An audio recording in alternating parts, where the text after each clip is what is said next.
Hockey skaters and goalies around the world, welcome back to another edition of The Ride to the Rink. It's Lee and Mike with you today, and it's a new year. It's a new year, a new you. We'll find out today. We're talking all about what to do here the rest of the season now.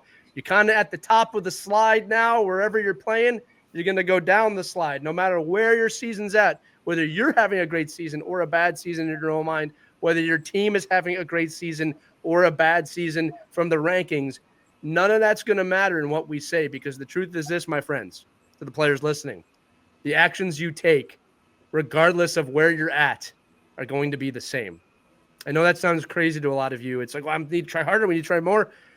It's all about consistency this time of the year. So what I want you to do is sit down and think about some of the goals that you had maybe at the beginning of the season. And if you didn't set goals at the beginning of the season, that's okay. Set some goals now. What are 3 to 5 things as a hockey player you want to improve on the rest of the season?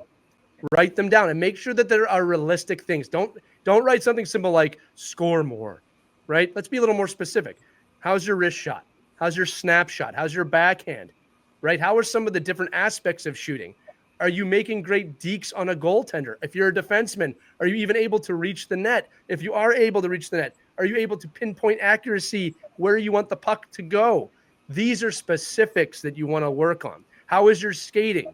Great questions demand great answers. Are there aspects of skating that you need to get better? Forwards, backwards, crossovers, inside edge, outside edge, stopping, whatever it is.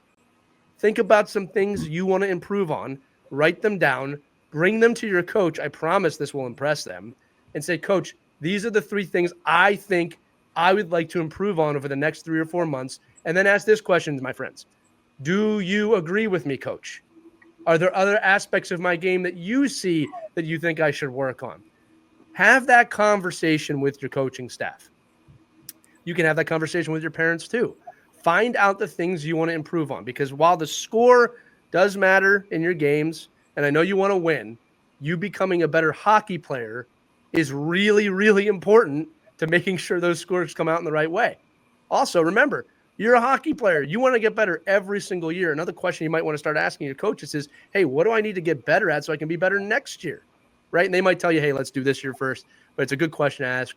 Mike, I would love your thoughts on this as well for the hockey players listening. Yeah, I think when you're evaluating your season and you're evaluating how to get better, I mean, I would probably focus, all those skills are great and all those improvements that your coach can help you with, but focus on the mechanics of how do you get there. Like, is it visualization? Is it writing things down? Is it setting up small chunks? Is it setting up a shooting room in your garage? Is it creating more space and time in your own schedule so that you could do these things and sticks and pucks and open hockey and private lessons and extra clinics? It's great to have all those goals. I want to be a better goal scorer. I want to improve my skating. That's great. And your coach can only do so much within the team dynamics. So what are you doing to reschedule your time and create better time management for yourself and your family so that you can accomplish your individual goals? I mean, it's very hard in a team sport for coaches to concentrate on individual player accomplishments. It's just hard, especially at the youth level, because you don't have all the resources that the rest of us have, right? So as a player, think about what do you need to do during your time management and your skills. Can you show up to the rink? Let's tell you right now, if you told your coach you wanted to show up 15 minutes early for practice to work on the mechanics of your shot, 95% of those people, if they're capable of teaching it, would love it. Or they'll help you find the person, to help accomplish that goal. So think about what are the mechanics to get to where you want to get for your goals. Break those down. Then you can start inserting, want to be a better skater, want to be a better shooter, want to be a better passer. Take all those pieces, though, break them down, and then figure out, am I really doing what I need to do to create that time to get better? Am I getting my schoolwork in? Am I eating right? Am I sleeping enough? Am I helping my parents so that they can provide more time for me to get to where I need to get to?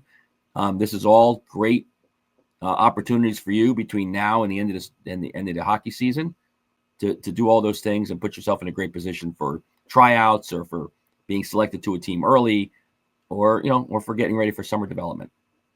Yeah, Mike, you bring up a really great point for us as coaches. We usually only get you an hour, maybe hour and a half max at a practice, maybe a couple times a week.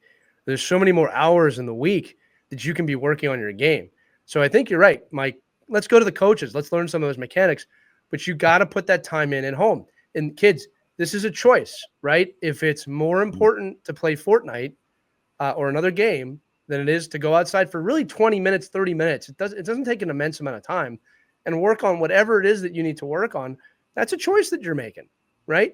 And I'll tell you what, when Mike and I were kids, and while we did have video games that were very different at the time, I think we couldn't wait to get outside to go and shoot pucks or play roller hockey or find something to do. And I think there's kids out there, Mike, today too. I'm speaking to you that, well, I don't have the training aids to do this. My friends, I put paper plates up on a wall and I would shoot at the paper plates. If you want it enough, you'll find it enough. And I also think there's a good chance most of you have training aids at home. Commit to at least 20 minutes a day of working on something. Find those little skill sets that you can work on and take the time to do it. Now, if you're having a great season, you're lighting up the lamp, you're doing everything you want to do, now's not the time to get comfortable either, right? Because there's a kid out there working hard, trying to catch up, trying to get better. One of the best pieces of advice I ever got as a player was that as hard as you're working, someone's working harder. And I always remember that. I always felt like somebody out there's working harder than me. And that motivated me to work even harder. That's something you should take back home. So again, kids, no matter where you're at, don't rest on your laurels. That means don't get comfortable, right? Enjoy training, enjoy the process, but find those little ways to get yourself better. Find those little ways to learn. Ask great questions. You'll get great answers. And as you head down the slope of the slide of this season, you can say we the whole way down, but make sure that you're also continuing to learn, continuing to find ways to get better. And again, whether you're in a winning season or a losing season, if you're not learning, you're losing. All right? No matter what the scoreboard says. You should want to learn as much as you can this season as you play. Mike, any final words? No, just again, you have a finite opportunity here to improve your game. You can do a lot of it on your own. Most of it has to be on your own. A lot of it could be the support of your staff and your coaching staff that you have access to. But it really comes down to what are you going to do to create those opportunities, both with your coach, with your parents, on your own time. And it's all about choices. And the choices you make are really going to be, where you end up at the end of the year. Whether you felt you had success and you improved, or I just didn't get better, you can really reflect and say, well, didn't get better because I didn't do the work, or did I not get better just because I'm incapable of getting better?